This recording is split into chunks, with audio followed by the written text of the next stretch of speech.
കരിങ്കൊടി പ്രതിഷേധങ്ങൾക്കെതിരായ police മർദ്ദനത്തിൽ പ്രതിഷേധിച്ചുള്ള youth Congress സംസ്ഥാന കമ്മിറ്റിയുടെ മാർച്ചിൽ സംഘർഷം.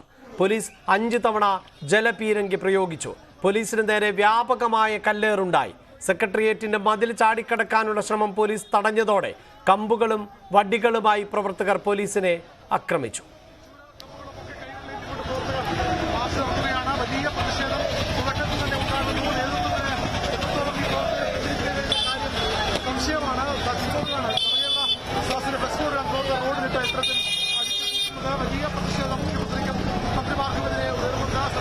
ആദ്യഘട്ടത്തിൽ സംയമനം പാലിച്ച പോലീസ് പിന്നീട് പ്രവർത്തകരെ ലാത്തി വീശി ഓടിച്ചു. സംഘർഷത്തിനിടെ പോലീസിനും പ്രവർത്തകർക്കും പരിക്കേറ്റു. വനിതാ പ്രവർത്തകയുടെ വസ്ത്രം സംഘർഷത്തിനിടെ പോലീസ് വലിച്ചു കീറി. പോലീസ് വാഹനത്തിന്റെ ചില്ല് പ്രവർത്തകർ അടിച്ചു തകർത്തു.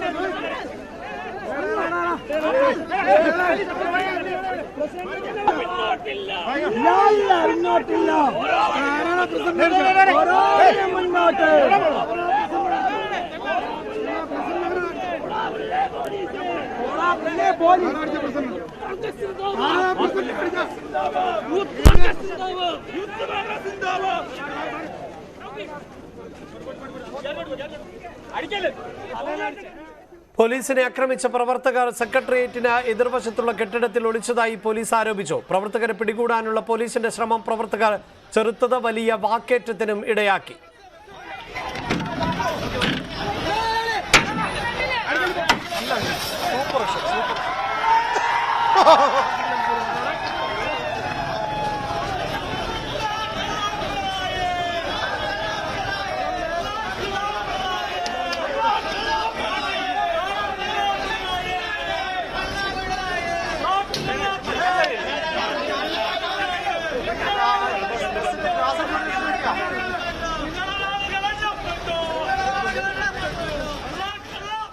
മാർച്ച് ഉദ്ഘാടനത്തിന് ശേഷം മടങ്ങിയ പ്രതിപക്ഷ നേതാവ് വി ഡി സതീശൻ മടങ്ങിയെത്തിയതോടെ പ്രവർത്തകർ വീണ്ടും സംഘടിച്ചു. എന്ന് പറഞ്ഞല്ലോ, ഞാനൊരു വാചകം ആവർത്തിക്കുന്നു. പോലീസിനോടാണ്, DGPയോടാണ്, കേരളത്തിലെ ആഭ്യന്തര വകുപ്പിന്റെ ചുമതലയുള്ള മുഖ്യമന്ത്രിയോടാണ്. നിങ്ങൾ കല്യാശ്ശേരി മുതൽ കൊല്ലം വരെ ഞങ്ങളെ ഉപദ്രവിച്ച ആ കേസുകളിൽ ശരിയായ വകുപ്പുകൾ ചേർത്ത് നിങ്ങൾ ആ ക്രിമിനലുകളെ അറസ്റ്റ് ചെയ്യുകയും അവരെ ജയിലിൽ അടയ്ക്കുകയും ചെയ്യണം. നിങ്ങളുടെ ഗൺമാൻമാർ, നിങ്ങളുടെ PSOമാർ ക്രിമിനലുകളാണ്. അവരെ നിങ്ങൾ ആ സ്ഥാനത്ത് നിന്ന് പുറത്താക്കണം. ഈ 2 കാര്യവും ചെയ്തില്ലെങ്കിൽ തിരിച്ചടിക്കണം. തിരിച്ചടിക്കും. ഒരു സംശയവും വേണ്ട. എണ്ണി അടിക്കും. കല്യാശ്ശേരി മുതൽ കൊല്ലം വരെ തിരുവനന്തപുരം ബേക്കറി ജംഗ്ഷനിലെ DCC ഓഫീസിൽ തമ്പടിച്ച പ്രവർത്തകരെ തേടി പോലീസ് എത്തി. ഇതിനിടെ പോലീസിന് നേരെ വീണ്ടും കല്ലേറുണ്ടായി. ആക്രമിച്ചവരെ കസ്റ്റഡിയിലെടുക്കണമെന്ന നിലപാടിൽ പോലീസും വിട്ടുകൊടുക്കില്ലെന്ന നിലപാടിൽ കോൺഗ്രസ് നേതാക്കളും സ്ഥലത്ത് തമ്പടിച്ചിരിക്കുകയാണ്.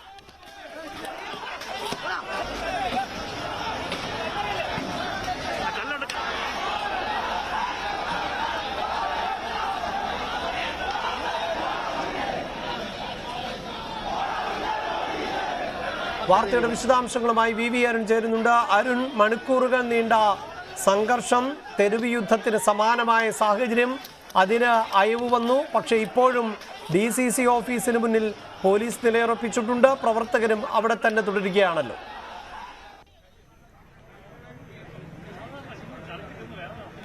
തീർച്ചയായും സംഘർഷത്തിനായി പോകുന്നു എന്ന് പറയാം. പക്ഷേ അത് ഇപ്പോഴും ഒരു പ്രശ്ന പരിഹാരമായെന്ന് പറയാൻ കഴിയില്ല. കാരണം പോലീസ് ജീപ്പ് ആക്രമിച്ച് മോചിപ്പിച്ച പ്രവർത്തകരെ 2 പേരെ വിട്ടുകിട്ടണം. ഇതാണ് പോലീസിന്റെ ആവശ്യം. അവരെ കസ്റ്റഡിയിൽ കിട്ടിയാൽ മാത്രമേ ഇവിടെ നിന്ന് വിരിഞ്ഞു പോകൂ എന്ന നിലപാടിലാണ് പോലീസ് ഉദ്യോഗസ്ഥർ ഇവിടെ തുടർന്നത്. എന്നാൽ പ്രവർത്തകരെ വിട്ടു നൽകാൻ കഴിയില്ല. ഓഫീസിനുള്ളിൽ കയറി അവരെ കസ്റ്റഡി എടുക്കാൻ അനുവദിക്കില്ല. പുറത്തു കിട്ടുന്നവരെ പിടിച്ചോട്ടെ, അത് പോലീസിന് ചെയ്യാം. പക്ഷേ അതിനപ്പുറത്തേക്ക് ഓഫീസിനുള്ളിൽ കയറി പ്രവർത്തകരെ പിടികൂടാൻ അനുവദിക്കില്ല, അവരെ വിട്ടു നൽകില്ല നിലപാടിൽ കോൺഗ്രസ് നേതൃത്വം ഉറച്ചു നിൽക്കുന്നു. 20 പ്രവർത്തകർ ഇപ്പോൾ പോലീസിന്റെ കസ്റ്റഡിയിലുണ്ട്. അവരെ നിന്ന് 2 പേരെ വേണമെങ്കിൽ ഈ കേസിൽ അവർക്ക് പ്രതിയേർക്കാം, അല്ലെങ്കിൽ അവരെ അറസ്റ്റ് ചെയ്യാം. അല്ലെങ്കിൽ അവരെ 20 പേരെയും വിട്ടു നൽകിയാൽ 2 പേരെ ഇവിടെ നിന്ന് കൊടുക്കാം. ഇതാണ് ഇപ്പോഴുള്ള യൂത്ത് കോൺഗ്രസിന്റെയും കോൺഗ്രസിന്റെയും നിലപാട്. എന്നാൽ ഈ പോലീസ് ജീപ്പ് ആക്രമിച്ച് മോചിപ്പിച്ച പ്രതികളെ തന്നെ തിരികെ കിട്ടുമെന്ന നിലപാടിൽ പോലീസ് ഉറച്ചു നിൽക്കുന്നു. അതുകൊണ്ടാണ് ഇവിടെ ഇപ്പോഴും ഈ പ്രശ്നത്തിൽ പരിഹാരം ഉണ്ടാകാതെ തുടരുന്നത്. പോലീസ് പുറത്തും നേതാക്കളും പ്രവർത്തകരും DCC ഓഫീസിലുമായി ഇപ്പോഴും സംഘടിച്ച് നിൽക്കുകയാണ്. പിന്തിരിഞ്ഞു പോകാൻ പ്രവർത്തകർ തയ്യാറല്ല. പോലീസും കസ്റ്റഡിയിലുള്ള എടുത്തവരെ, നേരത്തെ മോചിപ്പിച്ചവരെ കിട്ടിയാൽ മാത്രമേ പിന്തിരിഞ്ഞു പോകൂ എന്ന നിലപാടിൽ ഉറച്ചു നിൽക്കുകയാണ്. അതാണ് സംഘർഷ അന്തരീക്ഷം ഇപ്പോഴും അയവില്ലാതെ തുടരുന്നത്. ഷാഫി പറമ്പിലടക്കമുള്ള നേതാക്കൾ ഇവിടെയുണ്ട്. അവരും പിരിഞ്ഞു പോയിട്ടില്ല. നേരത്തെ പ്രതിപക്ഷ നേതാവ് VD സതീശൻ അടക്കമുള്ളവരുടെ എത്തിയിരുന്നു. അവർ ഇവിടുന്ന് പോയെങ്കിലും മറ്റു നേതാക്കൾ ഇവിടെ തന്നെ തുടരുകയാണ്. യൂത്ത് കോൺഗ്രസിന്റെ നേതാക്കളും MLA-മാരും കോൺഗ്രസ് DCC നേതാക്കളും ഒക്കെ ഇവിടെ തന്നെ ഇപ്പോഴും തുടരുന്നു. ഈ പ്രവർത്തകരെ ഒരു കാരണവശാലും ഓഫീസിൽ കയറി അറസ്റ്റ് ചെയ്യാൻ അനുവദിക്കില്ല നിലപാടിലാണ് നേതൃത്വം ഉള്ളത്.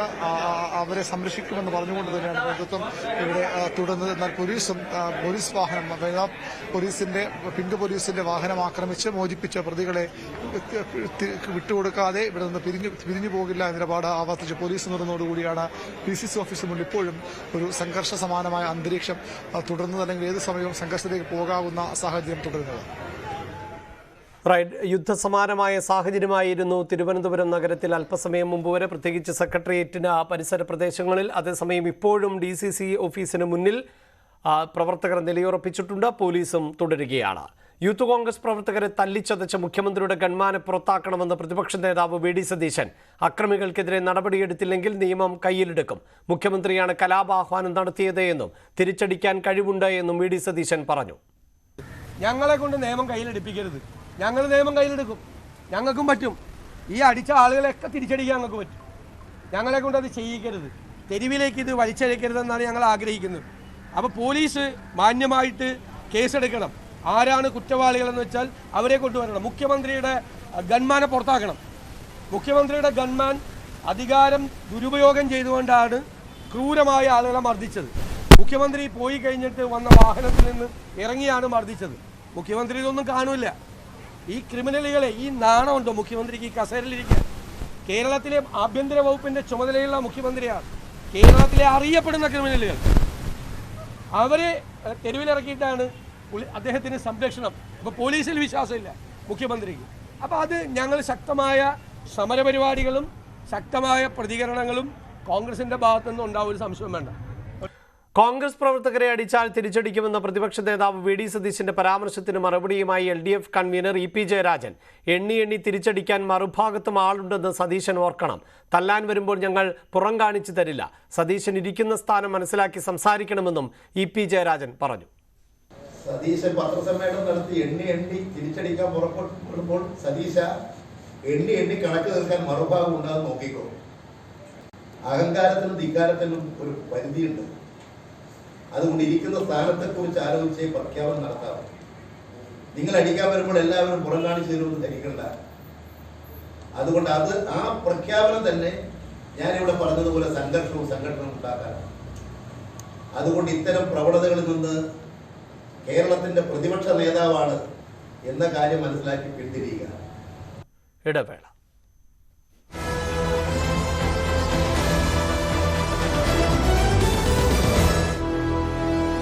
എല്ലാരെയും കീഴടക്കി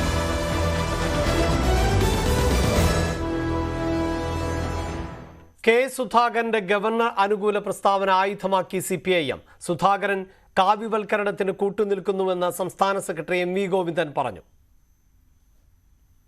അത്ഭുതകരമായ സ്റ്റേറ്റ്മെൻറ്റാണ് ഇന്നലെ KPCC പ്രസിഡൻറ്റിൻ്റെ ഭാഗത്തുനിന്ന് ഉണ്ടായത്.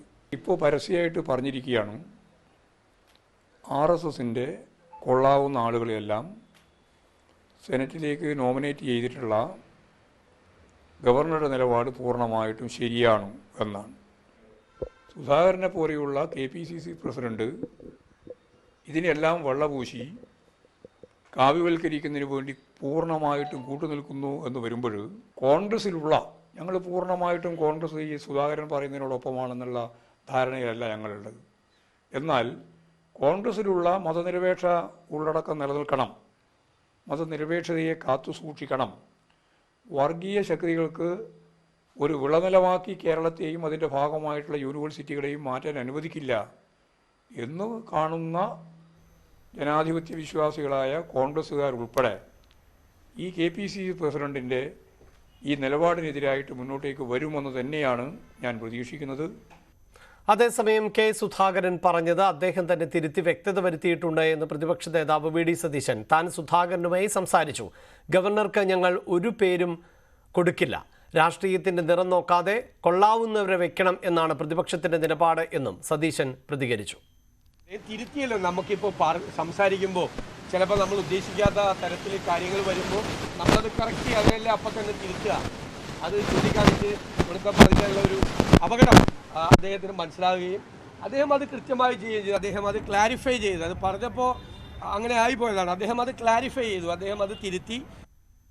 അതിനിടെ ഗവർണർ അനുകൂല പ്രസ്താവന നടത്തിയ കെ സുധാകരനെതിരെ കോൺഗ്രസിൽ അതൃപ്തി പുകയുകയാണ്. പാർട്ടി അധ്യക്ഷന്റെ സംഘപരിവാർ അനുകൂല പ്രസ്താവന കടുത്ത സംഘടനാ പ്രതിസന്ധിയാവുന്നു. നിരന്തരം പാർട്ടിയെ വെട്ടിലാക്കുന്ന തരത്തിൽ അധ്യക്ഷൻ തന്നെ പ്രസ്താവന നടത്തുന്നതിൽ AICCക്ക് ഒരു വിഭാഗം നേതാക്കൾ പരാതി നൽകിയിട്ടുണ്ട്. വിവാദ പ്രസ്താവന നടത്തിയ ശേഷം പിന്നീട് തിരുത്തിയിട്ട് കാര്യമില്ലെന്നും സുധാകരനെ എതിർക്കുന്നവർ ചൂണ്ടിക്കാട്ടുന്നു. ഇതിനിടെ സുധാകരന്റെ പ്രസ്താവന ആയുധമാക്കി ഇടതുപക്ഷം രംഗത്തെത്തിക്കഴിഞ്ഞു. ഇന്നലെ ഡൽഹിയിൽ മാധ്യമങ്ങളോട് സംസാരിക്കവെയാണ് ഗവർണർ സംഘപരിവാർ നേതാക്കളെ സെനറ്റിൽ നിയമിച്ചതിൽ തെറ്റില്ലെന്ന് സുധാകരൻ പറഞ്ഞത്. സംഘപരിവാറിന്റെ ആളുകളെ മാത്രം വെച്ച് പോകുന്നുവെങ്കിൽ ഞങ്ങൾക്ക് വിമർശിക്കാം. സംഘപരിവാറിൽ കൊള്ളുന്നവരുണ്ടെങ്കിൽ അവരെ വെക്കുന്നതിന് ഞങ്ങൾ എങ്ങനെ എതിർക്കുക? കോൺഗ്രസിന്റെ അകത്ത് എല്ലാവരെയും വെക്കാൻ പറ്റില്ല, വെക്കാൻ പറ്റുന്ന ഒരുപാട് ആളുകളുണ്ട്. അവരെ വെക്കുമ്പോൾ ഞങ്ങൾക്ക് സന്തോഷമാണ്, ഞങ്ങളത് സ്വീകരിക്കും. അത് ഗവർണറുടെ ഉത്തരവാദിത്വം ഏറ്റെടുക്കേണ്ടത് ഞങ്ങളുടെ ഉത്തരവാദിത്വം. ഞങ്ങളത് രാഷ്ട്രീയം തിരിച്ചു കാണാൻ ആഗ്രഹിക്കുന്നില്ല. ഈ വന്നിരിക്കുന്നവർ ആ പോസ്റ്റിൽ ഇരിക്കാൻ യോഗ്യരാണോ എന്നതാണ് ഞങ്ങൾ പരിശോധിക്കുന്നത്. അത് യോഗ്യരല്ലാത്തവരാണ് എന്ന് തോന്നിയാൽ ഞങ്ങൾ അതിനെതിരെ ഞങ്ങൾ പരിശോധിച്ചുകൊണ്ടിരിക്കുകയാണ്. കേരള സർവകലാശാലയിലെ ബാനർ വിവാദം തുറന്ന പോരിലേക്ക്. SFIക്ക് പിന്തുണയുമായി സർവകലാശാല സിൻഡിക്കേറ്റ് രംഗത്തെത്തി. ബാനർ അഴിക്കരുതെന്ന് രജിസ്ട്രാറോട് സിൻഡിക്കേറ്റ് ആവശ്യപ്പെട്ടു. കഴിഞ്ഞ ദിവസം ബാനർ നീക്കണമെന്ന് VC രജിസ്ട്രാർക്ക് ഉത്തരവ് നൽകിയിരുന്നു. കേരള സർവകലാശാലയിലെ സെനറ്റ് നിയമന വിഷയത്തിൽ ഗവർണർക്കെതിരെ കോൺഗ്രസ് അധ്യാപക സംഘടനകളും പ്രതിഷേധിച്ചു. സർവകലാശാല ആസ്ഥാനത്തിന് മുന്നിലായിരുന്നു പ്രതിഷേധം. മുഖ്യമന്ത്രിക്കും ഗവർണർക്കുമെതിരെ ബാനറുമായി KSU. കൊച്ചി യൂണിവേഴ്സിറ്റി ക്യാമ്പസ് വളപ്പിലാണ് KSUവിന്റെ ബാനർ. മുഖ്യനും ഗവർണർക്കും വീതം വയ്ക്കാനുള്ളതല്ല കേരളത്തിലെ സർവകലാശാലകൾ എന്നാണ് ബാനറിൽ എഴുതിയിരിക്കുന്നത്. എറണാകുളം അങ്കമാലി അതിരൂപതയിലെ കുർബാന തർക്കം സമവായത്തിലേക്ക്. ക്രിസ്മസിന് എല്ലാ പള്ളികളിലും ഏകീകൃത കുർബാന അർപ്പിക്കാമെന്ന വിമത വിഭാഗം. വത്തിക്കാൻ പ്രതിനിധിയുമായുള്ള ചർച്ചയിലാണ് ധാരണ. അടച്ചിട്ട സെന്റ് മേരീസ് ബസിലിക്ക ഡിസംബർ 24 തുറക്കും. ക്രിസ്മസ് ദിനത്തിൽ സിനഡ് കുർബാന അർപ്പിക്കും. ബിഷപ്പ് ബോക്സോ പുത്തൂരാണ് ഏകീകൃത കുർബാന ചൊല്ലുക. കുർബാന ഏകീകരണ വിഷയത്തിൽ സിറോ മലബാർ സഭയിൽ എറണാകുളം അങ്കമാലി അതിരൂപതയിൽ മാത്രമാണ് നിലവിൽ തർക്കങ്ങൾ വളരെ സങ്കീർണമായിട്ട് തന്നെ തുടരുന്ന ഒരു സാഹചര്യമുള്ളത്. ഇതിന് ഒരു സമവായത്തിലേക്ക് എത്തിക്കുക അല്ലെങ്കിൽ അതൊരു ഏകീകരണത്തിലേക്ക് കൊണ്ടുവരിക എന്ന വിഷയത്തിൽ നാളുകളായി ചർച്ചകൾ തുടരുകയാണ്. കഴിഞ്ഞ 2 വർഷത്തോളം ഏതാണ്ട് തർക്കങ്ങൾ തുടരുന്ന ഒരു സാഹചര്യമുണ്ട്. വത്തിക്കാൻ പ്രതിനിധിയായ ആർച്ച് ബിഷപ്പ് സിറിൽ വാസിൽ 2ാം വട്ടമാണ് കൊച്ചിയിലേക്ക് എത്തുന്നത്. ഈ 2ാം വട്ടം വരുന്ന ചർച്ചകൾക്കൊടുവിലാണ് ഇതിലൊരു തീരുമാനം എന്ന രീതിയിലേക്ക് പോകുന്നത്. നേരത്തെയും തന്നെയും ചില വിട്ടുവീഴ്ചകൾക്ക് അല്ലെങ്കിൽ ഏകീകൃത കുർബാന ചൊല്ലുവാനായിട്ട് വിശേഷപ്പെട്ട ദിവസങ്ങൾ, പ്രത്യേകിച്ച് ക്രിസ്തുമസ് പോലുള്ള ഒരു ദിവസങ്ങളിലെല്ലാം തന്നെ ഒരുക്കമാണെന്ന് നേരത്തെ തന്നെ വിമത വിഭാഗം അറിയിച്ചിരുന്നു. എന്നാൽ അതിന് തയ്യാറല്ല എന്നതായിരുന്നു ഔദ്യോഗിക പക്ഷത്തിന്റെ ഒരു നിലപാട്. ഇപ്പോൾ വന്നിരിക്കുന്ന ചർച്ചകളിൽ ഇപ്പോഴുള്ള ഒരു സംഘർഷാവസ്ഥയ്ക്ക് അല്ലെങ്കിൽ കുർബാന സംബന്ധിച്ചുള്ള തർക്കങ്ങളിൽ ഒരു ലഘൂകരണത്തിലേക്ക് ആ വിഷയത്തിലേക്ക് വരിക എന്ന ഒരു സമീപനമാണ് ഇപ്പോൾ ഇരുവിഭാഗവും കൈക്കൊണ്ടിരിക്കുന്നത്. അത് പ്രകാരം 1 വർഷമായി അടഞ്ഞുകിടക്കുന്ന സെന്റ് മേരീസ് ബസിലിക്ക സഭയുടെ സ്ഥാനിക ദേവാലയമാണ്. ഈ ദേവാലയം ക്രിസ്തുമസ് ദിനത്തിൽ തുറന്നുകൊണ്ട് അവിടെ ഏകീകൃത കുർബാന അർപ്പിക്കുക, സിനഡ് നിർദ്ദേശ കുർബാന അർപ്പിക്കുക എന്ന രീതിയിലേക്കാണ് ഇപ്പോൾ ചർച്ചകൾ പോകുന്നത്. ഇത് എറണാകുളം അങ്കമാലി അതിരൂപതയിൽ ആ ദിവസം മാത്രമായിരിക്കുമെന്ന രീതിയിലാണ് വിമതപക്ഷം അവരുടെ ഒരു നിലപാട് വ്യക്തമാക്കിയിട്ടുള്ളത്.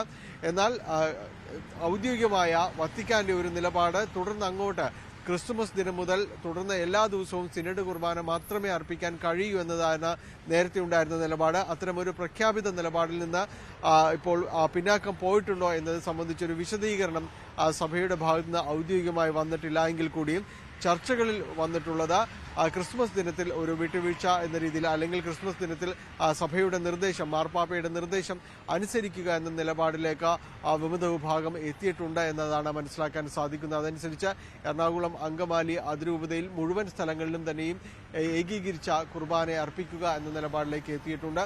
അതോടൊപ്പം തന്നെയാണ് മറ്റ് സ്ഥലങ്ങളിലും ഈ രീതിയിൽ തന്നെ കുർബാന അനുവർത്തിക്കുമെന്നാണ് മനസ്സിലാക്കാൻ സാധിക്കുന്നത്.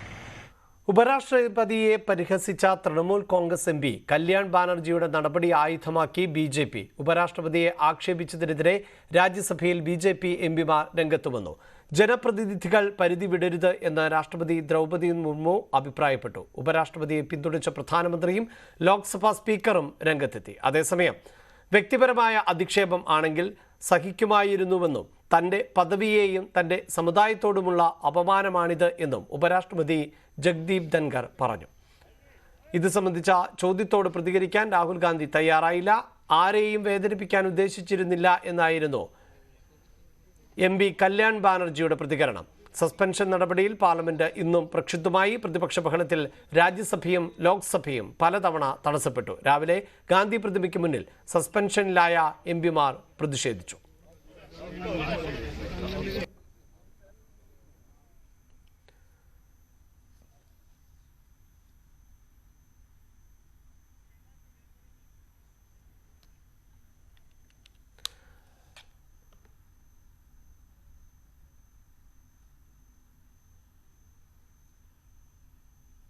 തിരുവനന്തപുരം DCC ഓഫീസിന് മുന്നിൽ വീണ്ടും സംഘർഷം തന്നെയാണ് ഇപ്പോൾ നിലനിൽക്കുന്നത്. നേരത്തെ DCC ഓഫീസിലേക്ക് പ്രവർത്തകർ തടിച്ച് എത്തിയിരുന്നു. പ്രത്യേകിച്ച് സെക്രട്ടേറിയറ്റിന് മുന്നിലെ പ്രതിഷേധത്തിന് ശേഷമായിരുന്നു ഈ പ്രവർത്തകർ അവിടേക്ക് എത്തിയത്.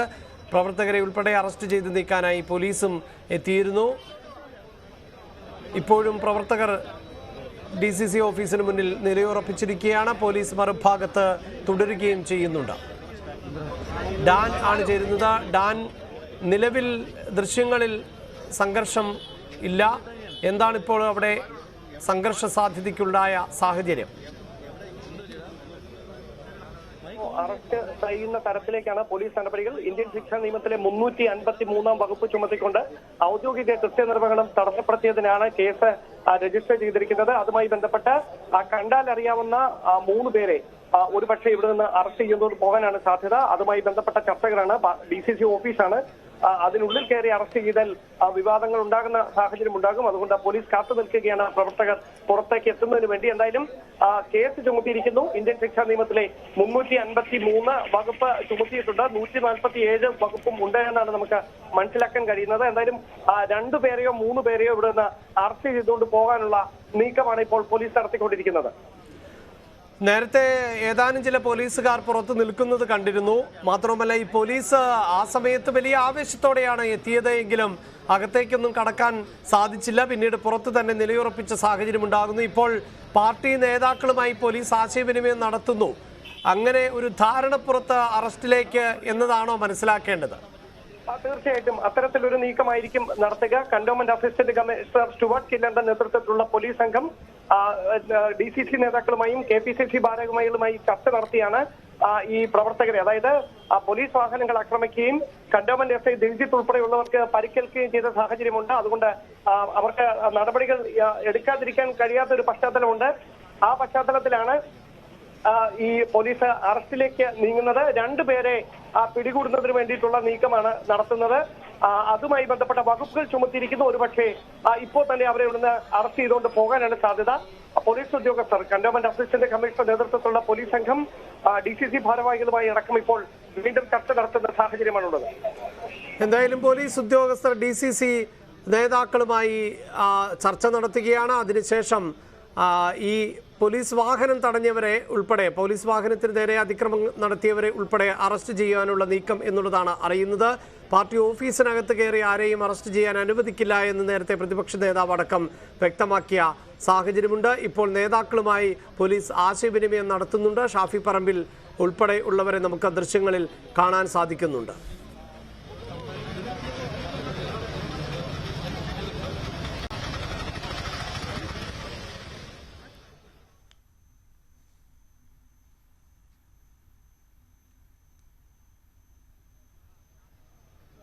ന്യൂസ് ബുള്ളറ്റിൻ പൂർണ്ണമാകുന്നു. നമസ്കാരം.